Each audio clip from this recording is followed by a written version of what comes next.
तो आज के इस वीडियो में हम लोग त्रिकोणमिति के कुछ अनुप्रयोग के बारे में जानेंगे। ठीक है, तो पिछली वीडियो में हम लोगों ने चैप्टर 8 इसका पूरा कंप्लीट कर लिया है। अगर आपने नहीं देखा है तो डिस्क्रिप्शन में आपको लिंक मिल जाएगा। ठीक है, वहाँ से जाके आप देख लेना। तो इसमें जो है हम लोग सबसे पहले जानेंगे कि हम लोग इसमें कि दृष्टि रेखा क्या होता है। ठीक है, लाइन ऑफ सेगमेंट या लाइन ऑफ साइट क्या होता है। ठीक है, मान लो यहाँ पर से कोई लड़का है, यहाँ पर से जो है वो किसी चीज़ को देख रहा है। ठीक है, ये है कुतुब मीनार। ठीक है, ये कुतुब मीनार है। यहाँ पर से वो क्या कर रहा है, यहाँ पर से जो है वो कुतुब मीनार को देख रहा है। ठीक है, इस प्रकार वो कुतुब मीनार को देख रहा है। और यहाँ से जब वो देखेगा ना, तो इस जगह पर जो कोण बनेगा, इस जगह पर जो कोण बनेगा इसको हम लोग क्या कहेंगे, उन्नयन कोण। ठीक है, इस जगह पे जो कोण बनेगा उसको हम लोग क्या कहेंगे, उन्नयन कोण कहेंगे। ठीक है, एंड यहाँ मान लो ऊपर अगर ऐसे रहता है, ऊपर कोई बंदा रहता है। ठीक है, ऊपर कोई लड़का रहता है इसके ऊपर, और वो नीचे देखता, तो उसके जो ऊपर बनता, इस जगह पे जो बनता, वो कौन कौन रहेगा, वो रहेगा अवनमन कोण। ठीक है, वो रहेगा हम लोग का अवनमन कोण। तो यही था हम लोग का सबसे पहले यहाँ पे दृष्टि रेखा। ठीक है, तो इसमें जो है इस आकृति में छात्र की आंख से मीनार के शिखर तक खींची गई रेखा जो है, जो एसी जो रेखा है, उसको हम लोग क्या कहेंगे, उसको हम लोग दृष्टि रेखा कहेंगे। ठीक है, दृष्टि रेखा। ठीक है, इसके द्वारा जो देखा जा रहा है उसे हम क्या कहेंगे, तो उसे हम कहेंगे दृष्टि रेखा। ठीक है, अब इसके बाद क्या दिया है, छात्र मीनार के शिखर की ओर देख रहा है। दृष्टि रेखा और क्षैतिज रेखा, जो दृष्टि रेखा है और जो क्षैतिज रेखा है उस पर जो कोण बनता है, दृष्टि रेखा और जो क्षैतिज रेखा है उस पर जो कोण बनता है, यानी BAC जो हो गया हम लोग का कोण, उसको हम लोग क्या कहेंगे, उसको हम लोग कहेंगे उन्नयन कोण। ठीक है, यानी एंगल ऑफ एलिवेशन। ठीक है, उसको हम लोग क्या कहेंगे, उन्नयन कोण। इस प्रकार जो है दृष्टि रेखा से हम लोग जानेंगे। ठीक है, तो अब हम लोग इसको जो है आगे बढ़ते हैं एंड देखते हैं क्या क्या इसमें क्वेश्चन है। ठीक है, और इसमें जो है हम लोग ऊंचाई और दूरी को निकालना जानेंगे। ठीक है, किस प्रकार हम, जैसे है ना, मान लो ऊंचाई निकालना जानेंगे। ठीक है, ये जो है मीनार कितना ऊंचा है एंड यहाँ से यहाँ तक की दूरी क्या है, या फिर यहाँ से यहाँ तक की दूरी क्या है, उस सब को हम लोग निकालना जानेंगे। ठीक है, अब देखते हैं आगे क्या है। आगे हमने जान लिया कि उन्नयन कोण क्या हुआ। अब यहाँ देखो अवनमन कोण। ठीक है, ऊपर में जो है एक लड़की खड़ी है, ऊपर से क्या कर रही है, तो ऊपर से वो नीचे की ओर देख रही है। यहाँ पे कोई वस्तु है, ऊपर से वो नीचे की ओर देख रही है। ठीक है, वो अपने छत के बालकनी से नीचे कोई सामान है या फिर नीचे कोई आदमी है। ठीक है, उसको वहाँ पर से वो क्या कर रही है, वहाँ से देख रही है। ठीक है, एंड उसके ऊपर जो ये जो क्षैतिज स्तर है, ठीक है, उसके ऊपर जो यहाँ पे जो कोण बनेगा उसको हम लोग क्या कहेंगे, अवनमन कोण। ठीक है, उसको क्या कहेंगे, अवनमन कोण।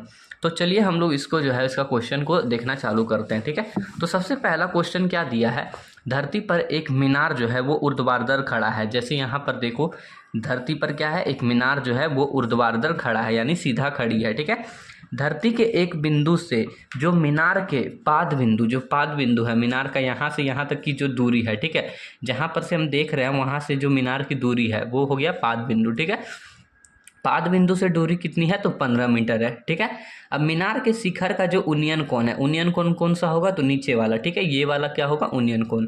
तो मीनार से के शिखर का उन्नयन कोण 60 डिग्री है। हम लोग को बस यही जानना है कौन सा उन्नयन कोण होगा, कौन सा अवनमन कोण होगा। ठीक है, बाकी सारा चीज़ जो है वो ट्रिग्नोमेट्री के जैसा ही है। तो यहाँ पर इसका उन्नयन कोण 60 डिग्री है और मीनार की ऊंचाई हम लोग को ज्ञात करना है।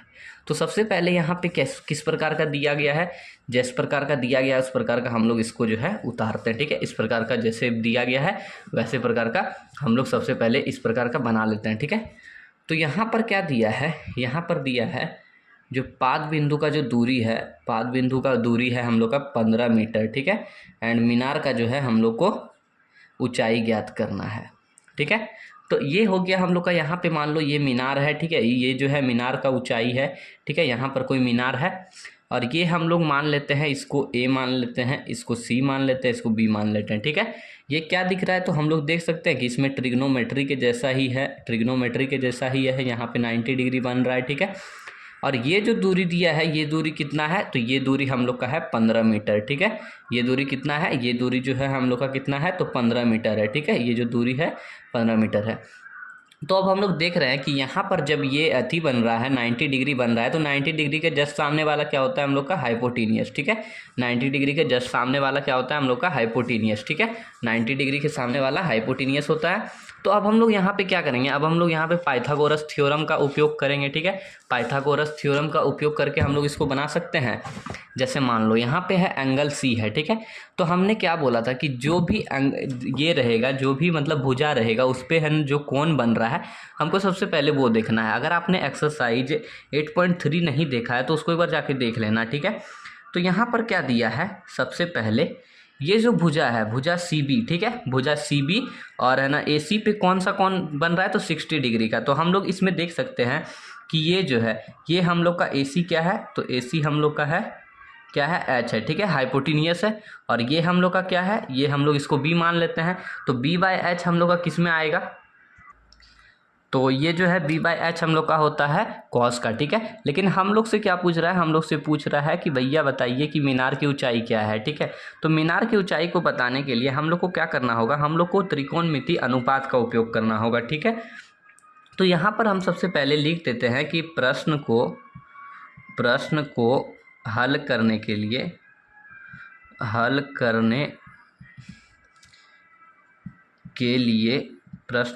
करने के लिए हमें क्या करना होगा, एक ऐसे त्रिकोणमिति अनुपात का उपयोग करना होगा, ऐसे त्रिकोणमिति का उपयोग करना होगा जिसमें ये भी आए और ये भी आए, ठीक है। तो हम लोग देख सकते हैं कि ये हम लोग का बी है, ठीक है, ये हम लोग का बी है, एंड ये वाला जो है, ये वाला ए बी जो है हम लोग का क्या है, तो पी है, ठीक है, ए बी हम लोग का पी है। तो ऐसे अनुपात का उपयोग करना होगा जिसमें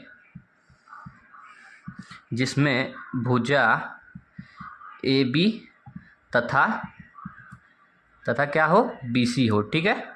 तो हम लोग ऐसे है ना त्रिकोणमिति का अनुपात का उपयोग करेंगे। तो P बटा बी किसका होता है, P बटा बी या तो हम लोग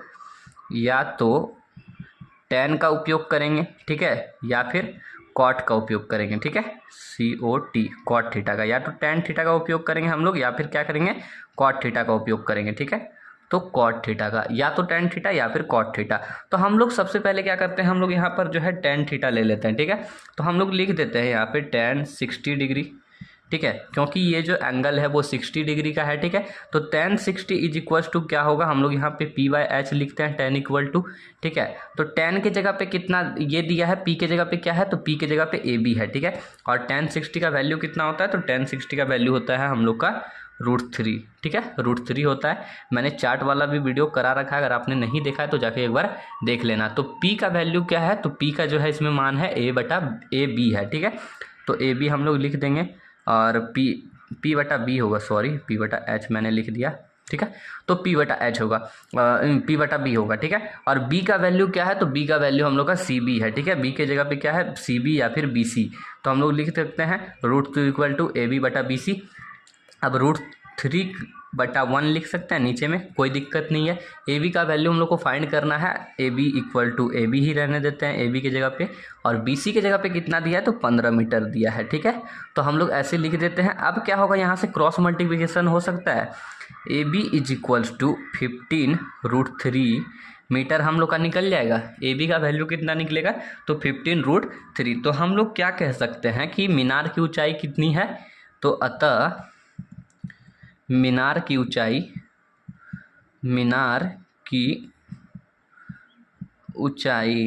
इक्वल्स टू, मीनार की ऊंचाई कितनी होगी हम लोग की, 15 √3 मीटर, ठीक है, 15 √3 मीटर। तो ये जो है हम लोग का पहला क्वेश्चन था, हम लोगों ने इसको बहुत ही अच्छे तरीके से किया। अब हम लोग जो है बढ़ते हैं, देखते हैं इसके दूसरे नंबर क्वेश्चन में क्या है, ठीक है। इसका क्वेश्चन नंबर 2 में दिया है कि एक बिजली मिस्त्री जो है वो 5 मीटर जो है खंबा है, पोल है, ठीक है, 5 मीटर का पोल है, उसमें कुछ खराबी आ जाती है जिसके कारण ये क्या है, बिजली मिस्त्री उस पर सीढ़ी लगा के चढ़ रहा है ऊपर, ठीक है। तो वो जहाँ पर सीढ़ी लगा रहा है, ठीक है, वो जहाँ पर सीढ़ी लगा रहा है, मान लीजिए कि ये एक पोल है, ठीक है, मैं बता देता हूँ कि मान लीजिए, सॉरी एक सेकेंड, ठीक है, मान लीजिए कि ये एक पोल है, ठीक है, यहाँ से यहाँ तक ये क्या है, तो पोल है। तो ये कितना लंबा है, ये है हम लोग का 5 मीटर का, ठीक है। और ये जो है यहाँ पर कोई जो है मिस्त्री जो है यहाँ पर से सीढ़ी लगाता है, ठीक है, सीढ़ी लगा के क्या करता है, ये पोल को ठीक करने के लिए चढ़ता है, ठीक है, यहाँ पर से ये चढ़ रहा है। तो ये जो है, ये टोटल पोल की लंबाई कितनी है, यानी कि इसकी जो लंबाई है टोटल कितनी है, 5 मीटर की है, ठीक है, ये जो लंबाई है कितनी है, तो 5 मीटर की है। अब इसमें कंडीशन क्या बोल रहा है कि वो जो चढ़ता है, ठीक है, एंड उसके बाद जो है वो क्या है, तो शिखर से जो है वो 5 मीटर लंबा है, ठीक है। लेकिन जहाँ पर जो है सीढ़ी लगता है, ये जो बिंदु है इसको हम लोग मान लो बी मान लेते हैं, ठीक है। वैसे पहले से ऑलरेडी यहाँ पे दे दिया है, ठीक है, बी दिया है, यहाँ पे ए दे दिया है एंड नीचे में हम लोग का डी दिया है और इसको हम लोग का सी बोल दिया है, ठीक है। और यहाँ से जो है ए बी का जो दूरी है, ए बी का दूरी कितना है, तो ए बी का दूरी है हम लोग का 1.3 मीटर, ठीक है, 1.3 मीटर, 1.3 मीटर। एंड यहाँ जो बन रहा है, जब सीढ़ी लग रहा है तो इस जगह पे जो कोण बन रहा है वो कितना डिग्री का बन रहा है, तो 60 डिग्री का, ठीक है। और हम लोग से पूछ रहा है कि बताइए कि ये जो दूरी है, ठीक है, ये जो दूरी है ये कितना है, यानी कि सीढ़ी जो लगा है वहाँ से पाद यानी भूमि का जो दूरी है वो कितना है, यानी डीसी हम लोग से पूछ रहा है, ठीक है। तो इसको हम लोग सॉल्व करना चालू करते हैं, ठीक है। तो सबसे पहले हम लोग को क्या करना होगा, डीसी को फाइंड करने के लिए हम लोग यहाँ पर दिमाग लगा सकते हैं, ठीक है। यहाँ पर सॉल्यूशन लिखते हैं, ठीक है। सॉल्यूशन लिख के यहाँ पे हम लोग क्या कर सकते हैं, सबसे पहले हम लोग डीसी का वैल्यू फाइंड करने के लिए हमें क्या करना होगा, सबसे पहले हम लोग इसका वैल्यू फाइंड करते हैं, ठीक है। सबसे पहले हम लोग बीडी का वैल्यू फाइंड करते हैं। तो बीडी इक्वल टू क्या होगा, बीडी इक्वल टू हम लोग ये लिख सकते हैं कि एडी माइनस ए बी, ठीक है, एडी माइनस ए बी, यानी पूरे में से अगर हम लोग ए बी को माइनस कर देंगे तो किसका वैल्यू निकलेगा, बी डी का, ठीक है। तो बी डी निकाल लेते हैं हम लोग। ए डी कितना है, 5 मीटर है, ठीक है। 5 मीटर में 1.3 मीटर हम माइनस करेंगे तो कितना निकलेगा हम लोग का 3.7 मीटर, ठीक है। यहाँ से हम लोग का निकल जाता है 3.7 मीटर, ठीक है। अब हम लोग क्या कर सकते हैं, अब हम लोग देखो हम लोग क्या कर सकते हैं कि इसको तो हम लोग निकाल नहीं सकते हैं, ठीक है, क्योंकि इस पे तो कोण बना नहीं है, ठीक है, इसको हम लोग निकाल नहीं सकते हैं। तो हम लोग जानते हैं कि 90 डिग्री जो है यहाँ पे 90 डिग्री बन रहा है, उसके सामने वाला जो रहता है वो हाइपोटेनियस रहता है, ठीक है, हाइपोटेनियस रहता है, ठीक है। एंड ये जो एंगल है, एंगल सी के अकॉर्डिंग इसके जो सामने वाला होगा ये क्या होगा, हम लोग का परपेंडिकुलर हो जाएगा और ये क्या हो जाएगा, बेस हो जाएगा, ठीक है। तो हम लोग को अब एक ऐसा ट्रिग्नोमेट्री रेशियो लेना होगा, ठीक है, जिससे में कि हम लोग का क्या आता हो, तो एच आता हो और पी आता हो, ठीक है, एच आता हो और पी आता हो। क्योंकि यहाँ पर ना बन रहा है कौन, तो हम लोग को ये वाला तो भुजा लेना होगा, ठीक है। तो जिसमें कि एच आता हो और क्या आता हो, ये आता हो, पी आता हो, ठीक है। तो हम लोग क्या ले सकते हैं, तो हम लोग या तो कॉस ले सकते हैं, ये कॉसेक ले सकते हैं, या तो साइन ले सकते हैं, ठीक है। अब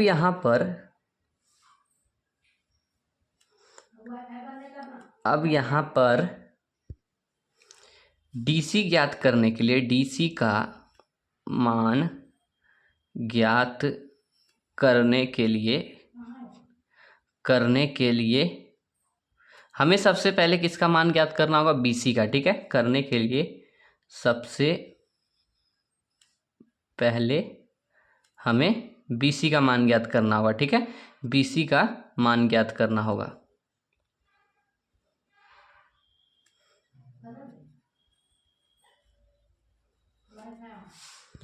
और बीसी का मान ज्ञात करने के लिए हमें क्या करना होगा, या तो हमें साइन का लेना होगा या फिर कॉसेक का, ठीक है। तो हम लोग यहाँ पे साइन थीटा ले लेते हैं, ठीक है। तो साइन थीटा का वैल्यू क्या होता है, हम लोग जानते हैं कि साइन का होता है p/h, ठीक है। और थीटा के जगह पे हम लोग को कितना दिया है, थीटा के जगह पे दिया है 60 डिग्री, ठीक है। तो यहाँ पे हम लोग लिख सकते हैं कि sine 60 degree equals to P की जगह पे क्या है, तो पी की जगह पे हम लोग का बी डी है, ठीक है। तो बी डी लिख देते हैं, बी डी बटा एच की जगह पे कितना है, बी सी, ठीक है। तो बी डी बटा बी सी, ठीक है। और हम लोग जानते हैं कि साइन 60 डिग्री का मान कितना होता है, तो साइन 60 डिग्री का मान होता है √3/2, ठीक है, √3/2। और बी डी के जगह पे कितना है, तो बी डी के जगह पे हम लोगों ने निकाला 3.7, ठीक है, 3.7। और बी सी के जगह हम लोग को पता नहीं है तो बी सी छोड़ देते हैं ऐसे ही, ठीक है।